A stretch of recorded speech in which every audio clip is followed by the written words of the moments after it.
Recently, I was doing some weeding in my own gardens, and I'm glad you got time to do that. but while I was, right amongst the flowers, I had a lot of bulbs and things that I plant. What really brought my attention was the number of pollinators that are out early in the season.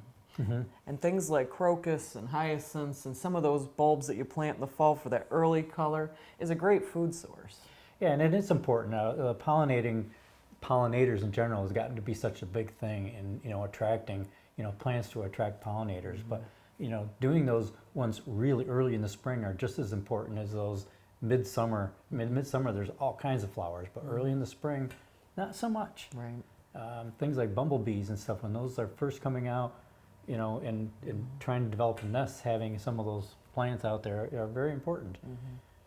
Yeah, bulbs are one of the first things that comes out, but then there's some flowering shrubs that are real early bloomers too that can be a great food source. Things like forsythia and quince, those bloom very early on so that as those pollinators wake up from their hibernation or hatch anew, they've got a food source right away. And if you're really into attracting pollinators, probably one of the best things you can do is to lay off the weed killers in the lawn. Right. Because some of the best plants for attracting the bees and all these pollinators are some of those weeds in the garden, like the ground ivy.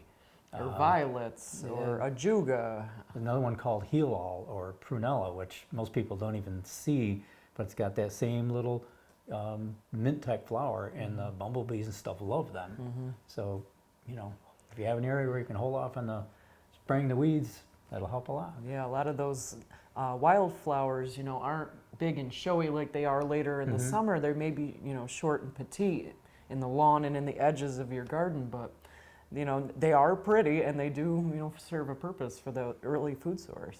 So thank you for joining us today as we discuss some of the great plants for early pollinators in your landscape. I'm Liz Snyder. And I'm Jim Hotelling, the home gardeners from Hillside Garden Landscaping.